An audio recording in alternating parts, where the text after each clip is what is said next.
Hey guys, welcome back to another episode of College Ball with J-Dawg. I just want to take a second real quick to apologize for missing yesterday's episode. Life gets crazy sometimes. That's the first episode I've missed in probably 2 months, so I apologize about that. Thanks for tuning in, y'all. Do that YouTube stuff for me real quick before we get started. Hit that thumbs up for me. Smash it. Hit that bell, go up, hit all to help you get my videos. I appreciate everybody that's already subscribed. If you are watching and you're not subscribed, please hit that bell for me. Does nothing for you. Just helps you get my video. Don't cost a dime. Helps me out a lot. So I appreciate everybody that hits those buttons for me. Get in the comment section. Today's the prediction show, y'all. Share the channel with your buddies if you like it. We're going to do our week 3 predictions, y'all. Then we're going to go over the insane visitor list for the game this weekend, the Tennessee-Georgia game. And we're going to go over the Tennessee injury report. Enough blabbing, y'all. We got to go to bed tonight. We wake up tomorrow. Big Saturday, y'all. Big matchups. Big Saturday. I'm ready. I know y'all are ready. Let's lock in. Let's get this show started. Clap it up, y'all. We made it. We made it to game day almost. One more sleep. One more thing I want to throw out there before we get going. Hopefully this don't piss anybody off that's watching this episode. But I want to send my prayers out to Charlie Kirk's family. I don't care which side of the fence you're on. I don't do politics on my show. But nobody deserves to get shot and killed. He's still a dad. He's still got a wife. He's still got a family that cares about him. So whichever side of the fence you fall on, I hope you agree with that. That's a terrible thing that happened the other day. Somebody said, well, how can you think about football and something like that's going on? No, that's what football is for me, is an escape from reality. That's why I'm so fanatical about it. You have a bad week, whatever, and football season's in, you know. Saturday, we got a game. Saturday, Tennessee plays Georgia. If you're a Georgia fan, we got the Vols this weekend. So football's an escape. I just want to throw it out there real quick. I'm not trying to piss nobody off. I hope y'all feel the same way I do. That regardless, that's a sad situation that happened. There are people celebrating and stuff. I just don't get it. But that's enough about that. I just want to send prayers out to Charlie Kirk's family. Let's get into football, y'all. First game we're going to go over. Georgia Tech and Clemson, y'all. This line has moved a lot. I don't have the new line. I think it's down to 4.5. If you give me Georgia Tech at 9.5, I'll take that all week. I do think it's down to like 4.5. I don't need the points. This is my upset pick of the weekend, y'all. Give me Georgia Tech over Clemson. Haynes King's healthy. He didn't play last game. He didn't play just because he wanted to be healthy for this game because he's just a little banged up from the Colorado game. If you know anything about Georgia Tech, they don't give a damn to let Haynes King run the ball 30 times a game if that's what they got to do to win. Clemson against LSU and Troy was only averaged 76 yards per game rushing. That's very far down the list in Division I football, y'all. So, unless Clemson finds a run game Saturday at Georgia Tech, I think it's going to be a long day for them. I think Georgia Tech's going to control the clock, going to run the football. And Cade Klubnik had a great year last year. This year he's struggling. Could it be because he's without his best receiver, Williams? It's possible, but they still got Bryant Westco. They got a couple of really good, talented receivers that he should still be able to keep the ball moving with. They looked better in the second half against Troy last week. They was down 16-0 at one point. I just don't trust Dabo in this game. I think Georgia Tech is an up-and-coming program. And Tennessee actually starts next year against Georgia Tech at Georgia Tech. That'll be a really physical football game. I'm going to take Haynes King and Georgia Tech, y'all. I think Georgia Tech's an upcoming program. They are physical, and I'm just not a believer in Clemson. I bought into the freaking hype all season. Oh, they got the most returning production. Oh, they got Klubnik. They got all these great defensive players. And they've done nothing so far to show that they are a championship level team. Could they flip that on Saturday? Absolutely. Every now and then a team just clicks, but I'm taking Georgia Tech, my upset pick of the week. Georgia Tech over Clemson. I missed terribly last week. Duke decided to turn the ball over 5 times and get shellacked by Illinois. But you live and you learn, you fight for the next game. So this week, I've got Georgia Tech money line on the upset. I'll let you know my best bet eventually, too. Up next, we're going to go Alabama, Wisconsin. This line is 20.5, y'all. It's at Alabama. Wisconsin's without their starting quarterback. There's not much to talk about in this one. I think the Tide covers. If they don't cover, it could be a long season for them. Wisconsin's still a year or two away under Fickle from really competing. If they do under Fickle, I think Fickle should have waited and got a little more high-profile job because he really would have. Because he was one of the hottest coaching candidates they were. And I'm not sure Wisconsin has the tools and people in place and the NIL to compete nowadays with the new world of college football. If anybody can get them there, it'd be Luke Fickell. But I think Bama covers this weekend. Like I said, if they don't, it could be a long week. It could be a long year for them because they literally out-talent Wisconsin at every single position on the field. So, quick little review on that one. Give me Alabama covering. 21-point win for the Tide. So now here, I'd feel better about it if USF didn't just upset Florida. They're not going to sneak up on Miami. You know Miami's coaches have been on them all week. They don't want to be the next one. Miami impressed me against Notre Dame.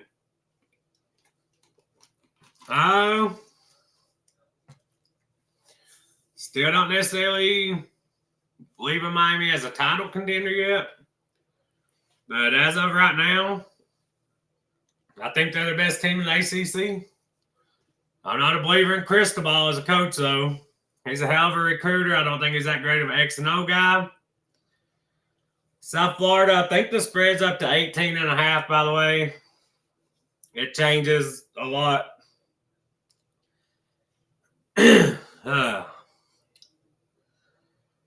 I take South Florida to cover at 18.5, even 17.5. I think they keep it close enough. I think they lose right around about 17, so I think they cover the spread by half a point if you get 17.5. Every book's different. Every book has a different number sometimes. So I think Byron Brown keeps them in the game enough to where it stays interesting throughout. But Miami pulls away in the fourth quarter because of their depth and their talent. And I think USF fights for 3 quarters, and then Miami pulls away.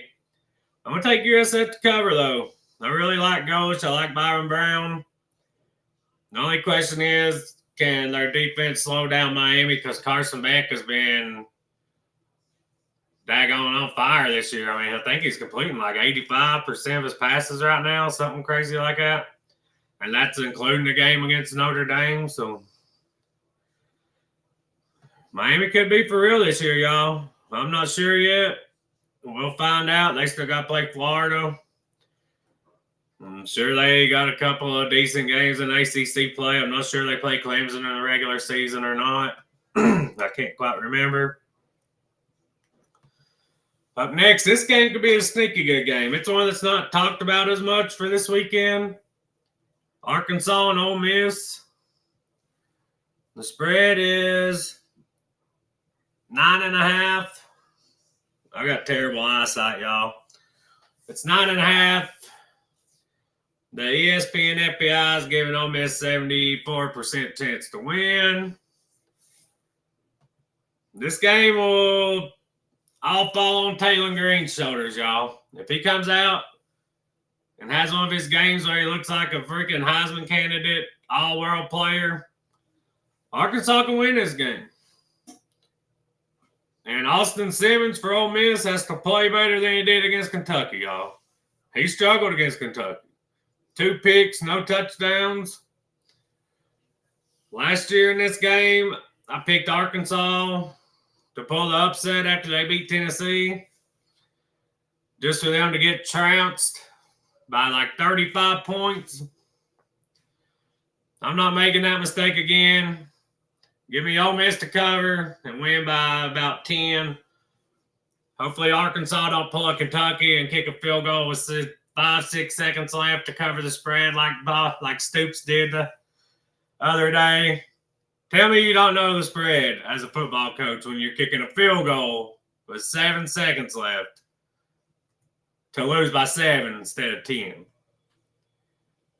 Stoops heard everybody talking about how they wasn't going to cover the spread, and he covered it. That just cracks me up. That's a Vegas special right there, y'all. Last week, Ole Miss, Kentucky was a Vegas special. Everybody thinks they're winning money if they took the freaking spread with Ole Miss, and then Kentucky kicks a field goal and saves Vegas a bunch of money. Up next, y'all, can Billy Napier in Florida, with their backs against the wall, come out and beat LSU at night? LSU don't lose very often at night, y'all. Not at LSU. They did last year. Alabama went down there and beat the hell out of them. Jalen Milroe ran all over them. DJ Lagway's not that type of quarterback. The FPI's got LSU about 62-38. The spread is, I think it's down to like 7.5, but if you can get 9.5, I'm torn on this game, y'all, because I'm not sold on LSU yet. They beat Clemson by 7, and Clemson's not looked good since then. And last week, there's like 36.5, 35.5 point favorites over Louisiana Tech and won 23-6. Could that have been a big game hangover? Sure. But still, with all the talent they brought in through the transfer portal, you'd think that they would do better than that against Louisiana Tech. And Clemson was down 16-0 to Troy. Come back and won by a couple of scores. So are either one of them legit or are both of them overrated? We don't know yet. We know Florida's a little overrated. That ain't saying they can't bounce back. You lose to USF at home. I'm not a believer in either one of these coaches. If you watch this channel, I've talked all off season about how I think Brian Kelly's an average coach, overrated. But I think Billy Napier is not going to have a job after this year. So give me LSU to win. Give me Florida to cover. If the spread's 7.5, I'll still take Florida to cover. I think LSU wins by a touchdown. So I'm going to take Florida to cover. Ole Miss wins. I think Billy Napier might not have a job on Sunday. If this game goes bad, if they lose by 14 or more points in this game, Billy Napier might not have a job. They might fire him and try to salvage the season and see if the players will play for another coach. Because Napier's proved over and over again. At the end of my last video, I was trying to get done real quick, so I didn't talk about it that much. He is 20-20 at Florida, y'all. They fired coaches for being way better than that. Why they keep giving him chances, I don't know. Losing to USF in year 4, that tells me everything I need to know about you as a coach. He's only 500 at Florida. They don't put up with that. But for some reason, they're putting up with it with Billy. So I don't know. Up next, got a big one in South Bend Saturday night, y'all. Damn, it's going to be a good weekend of football, y'all. If y'all ain't ready for this weekend, I don't know what's wrong with you. This shit fires me up. I love Saturdays like this, y'all. I absolutely love them. The spread is Notre Dame 6.5. I'm pretty sure that's still sitting there at that. I'm sticking to my preseason predictions, y'all. I said Notre Dame will start the season 0-2. I do not like that they got an extra week of preparation for Texas A&M. How you get a bye week in week 2 when the season just started is crazy. But Texas A&M's not played the best competition, so I'm sure they was mostly preparing for Notre Dame. And honestly, it could help Texas A&M that they have a whole nother game worth of continuity and playing together than Notre Dame. I've got Texas A&M going to South Bend and getting a W. As Jameis said, they're going to eat that W. I think Notre Dame's overrated this year, y'all. I do. So give me Texas A&M money line. That's $220. You put 10 on that, you win like $32. That's a pretty good flip for you. So that's 2 upsets I got already. My one I'm most sure on, I'm making an upset pick of the week, is Georgia Tech over Clemson. My best bet of the week is, I don't have a graphic for it, but I'm going to go ahead and tell you my best bet of the week is Oregon State minus 23.5 against Texas Tech. And that's my best bet of the week. So Oregon State plus 23.5 against Texas Tech. That's my best bet of the week. I know that's a random game. That's the type of games I try to find. That's my best bets. I'm 1 for 1. I'm 1-1. I've won one best bet, lost one best bet. Let's get that train rolling in the right direction this week. Who we got next, y'all? If you listen to my predictions, you might think this is upset Saturday, y'all. I'm just saying. We got Vandy, South Carolina, at South Carolina. This thing's giving me a little trouble here, so give me 1 second on that. Vandy, South Carolina, the spread, 5.5. I think you can get it for 4.5 if you're going for South Carolina. I think it's minus 4.5. You get about 3 points for being home. So if this was a neutral site game, South Carolina be favored by 1.5. My mind is telling me to take Vandy on the upset. I mean, my heart's telling me to.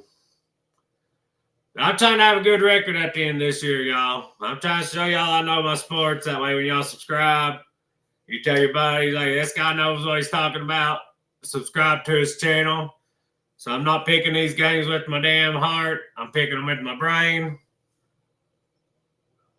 I could see Vandy covering 4.5, but I'm going to take South Carolina. The North Sailors has his coming out party for the year. They still got a hard schedule ahead of them. If they lose this game, it might not be good for them. So I think they pull this one off, even though Vandy did handle Virginia Tech better than South Carolina did. Vandy got them in week 2, and you get a little more action together. South Carolina got them week 1, where you're still working out some kinks. Give me South Carolina to win and cover. I like South Carolina to win by anywhere from 7 to 10 points. So give me South Carolina and the points. There you go, Pavia. Get shut up finally. If Vandy wins, I don't know what to do, y'all. Can't handle another season of listening to Pavia run that mouth, y'all. I don't think they will. I think South Carolina's quarterback and stuff is too good. That's just me. Last matchup on the prediction show for the prediction part of the show. You know what it is. It's the dog fight. It's Ugga. It's Smokey. It's the Bulldogs versus the Vols. The biggest game in the Josh Heupel era. He's beat Alabama. He's beat Florida. He's beat LSU. He's beat everybody. He's beat Oklahoma. But he hasn't got over this hump right here. He has not been able to take down Kirby Smart. This spread was at 7 when it started. It's down to 3.5. You got the FPI. It was in Georgia's favor for the week start. Now it's flipped to Tennessee. About 51.5 to 48.5. Georgia's got a few injuries. Tennessee's got a few injuries. Georgia's not really been able to run the ball. Gunner Stockton ain't been able to pass the ball down the field. Do the Vols pack the box and dare Georgia to beat us over top? And if we do, can Gunner Stockton do it? Or is that the recipe for success? Can Joey Aguilar do what the Vols ain't done under Heupel and hit a few deep shots to help us back their defense up a little bit? In 2022, Hooker missed a few shots down the field that could have turned that game around to Jalen Hyatt. This game's in Knoxville, y'all. Checker Neyland. The Vols need it. We've lost 8 in a row to them. We've lost one home game, one in 3 years. This will be year 4 without losing one if we can do it. That one home game, who was it to? Kirby Smart in Georgia when we had Joe Milk.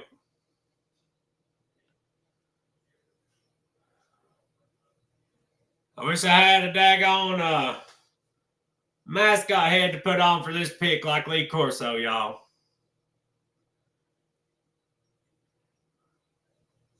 I'm trying to think who I'm going to pick here. Give me a second. Give me the Vols to finally get over the damn hump. Beat Kirby's ass. I've been watching all week. I've been watching all these sports shows. Maybe about 10% of people picked Tennessee to win this game. You know why? Everybody that has picked against Tennessee, you know what they say? Because the past. We ain't beat Kirby yet. We ain't beat Kirby yet. What's the past got to do with right now? It's got nothing to do with right now. This is 2 different teams than the last few years. Everybody said, oh, I ain't got a good feel on this game, but they ain't beat Kirby yet, so I'm going to take Georgia because I trust Kirby more than Heupel. Why you trust Kirby more than Heupel? Well, Heupel's done here in 4 years is just as good as what Kirby done at Georgia in 4 years because Kirby took over a way better situation than Heupel did. I love my coach. I love my team. I can't pick against them. Checker Neyland, Candace Parker, guest picker on game day, 2-time national title winner, Pat Summitt. Last time game day was in town was 2022, Alabama. We know what happened then. My plea to fans is if we win this game, do not rush the field. Act like we've been there. In 2022, I loved it. We hadn't beat Alabama. We've been down. We've been kicked, spit on. We won 30 games the last 3 years. It's time for us to act like we belong. We win this game, do not rush the field. We belong in this game. We belong winning this game. Heupel's built this program. We're not the little underdogs no more. We're not Vandy. We're not Mississippi State. No more rushing the field after a big win. I didn't like it against Alabama last year. I damn sure won't like it if we do it this year. So please, y'all, celebrate, raise hell. But if we pull this game off, do not rush the field. I'm begging you. I was thinking it makes us look bad. A couple of years ago, it was great. But now we're a top 10 team 2 of the last 3 years. And we got a chance to do it again this year. Teams like that don't rush the field. Like I said, we're not Vandy. We're not Mississippi State. So if we pull this off Saturday, y'all act like we've been there. Raise hell in the stands, raise hell outside the stadium, but do not rush the field. You don't want to give Georgia $500,000 to put towards paying some more players to come play us. Okay? That's my plea, y'all. Duke and Tulane was another game I want to talk about. I'm taking Tulane to win that game. Spread's 1.5, so you can take the spread. You can take the money line, whichever one you want to do. This visitor list for this game, y'all. This is a huge visitor list. I'm not going to go over all the names. I'm just going to put it up and show you. There's like 100 players visiting this weekend for this class, the 27 class, and the 28 class. This is a huge Saturday in Knoxville, y'all, so we need to show up and show out. I know we will. I know we will. We always do. I have no doubt to show out. I'll be raising hell from my living room like I always do.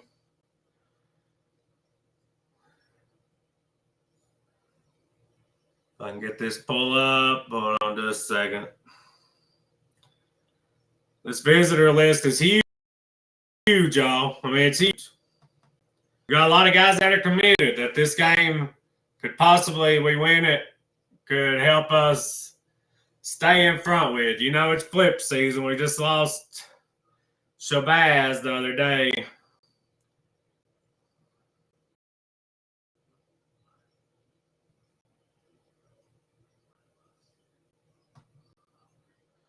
It's not wanting to load. Daggone. Don't know what's going on with it. Y'all try one more time real quick. See if it loads this time.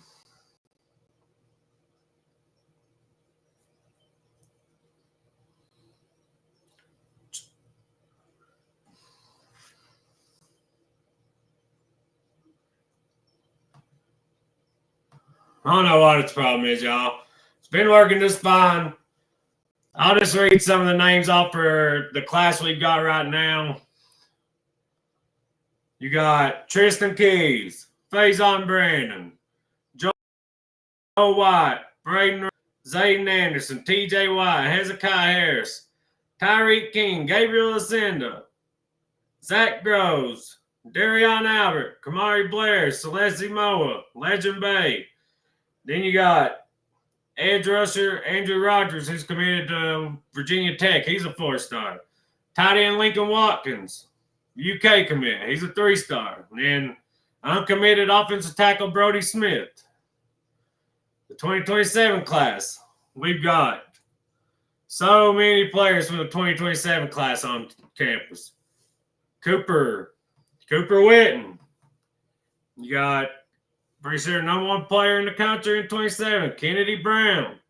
You got JP Peace, who's already committed. Cooper Witten, Caden Moss, Christian Whitehead. Look where these guys are ranked, y'all. David Gabriel Georges, Kashawn Bowman, Donovan Moore, Dakota. Look at these. Look at how much talent is going to be in Knoxville to watch this game, y'all. So I'm telling y'all to show up, show out, but don't rush the field. Show this talent. All this talent that's there. If we win this game, win or lose, I know y'all are going to show out. Show them what it's like to be playing in Neyland Stadium, y'all. Look at this. We've got like 50, 60 guys that are ranked in the top freaking 300 for next year's class on campus this Saturday. It's absolutely crazy. This is the craziest visitor list I've ever seen in my life, y'all. Look at it. It just keeps going.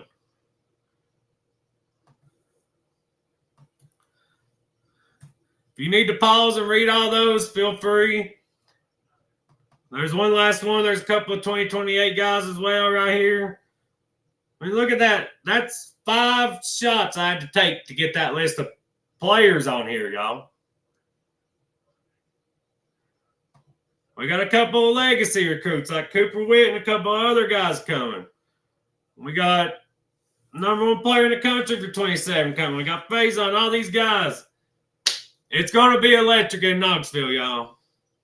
The game starts at 3:30. It's going to be one of those games where it starts during the day, and by the time it ends, it's going to start getting a little darker outside. Anybody that's going, raise hell and don't let up. If you leave that stadium with the voice, you've let your team down. That's all I've got to say. Last thing I want to cover, I know I've gotten fired up here at the end of this video, y'all. I can't help it. It's in my blood. I love my Vols. I got the Tennessee T tattoo. I'm bought in. I think we finally get over the hump and shut up all the critics from the offseason that counted us out after Nico decided to transfer. They dropped us from 9.5 over under to 8.5. People dropped us out of their top 25s, saying we was going to win 6, 7 games. It's time to prove a point. All right, the injury report, y'all. Like I said, sorry, I'm getting wild. I get fired up over it. David Sanders out. We thought we was going to have David Sanders back this week. I'm hoping his injury is not worse than we've been led on to believe, or maybe they're wanting to work him back against UAB and not fuck his confidence up against Georgia in case he had a bad game. He's not quite 100%. Maybe he'll play against UAB, y'all. Jamal McCoy out. We thought we was going to have him back this week. That's a blow. Ricky Gibson has not been ruled out for the season, but this guy, this is Adam Sparks, I think his brother. He's usually pretty reliable with his information. He hits most time. He does have a few misses. He thinks Gibson's out for the season, may be able to come back if we make the playoff. I'm still waiting for Heupel to update us on that, which, Lord, Heupel with the injury reports will drive you crazy. It's like he said that David Sanders would be back last week, and now he's out this week too. He's missed the last 2 games, even though he's only supposed to be out ETSU. David Hobbs is out. Jackson Moy, if he's probable, this guy don't think he'll play. If Heupel puts you as probable, you're probably going to play. He put you questionable like Tyrese Weatherby if you weren't going to play. So I think Jackson Moy plays. The other guys, probably not. We still got the depth. We still got the talent. The home crowd at their back. Georgia's down a few guys, too, on their offensive line and a couple other positions. I'm just ready for this dog fight, y'all. Who comes out with the winner? Smokey or Uga? Y'all get in the comments section. Tell me what y'all think the score will be. Let me know if you think Tennessee wins, Tennessee loses. If you're not a Tennessee fan, do the same thing. Call me out for what I'm saying. Call me out for my picks. I don't care. I just like interacting with y'all. Last thing I want to go over, would y'all be interested in doing a live show and y'all asking me questions and me answering them? All that. I talked about it on the last video too. I apologize I missed yesterday's episode, y'all. Still got you your prediction show. Sorry, life comes at you fast sometimes. I appreciate y'all watching. If you haven't already, please do that YouTube stuff on your way out the door. You know what it is. Like, share, subscribe, comment, all that good stuff. Thank y'all for tuning in. God bless you. Be safe out there. And go Vols.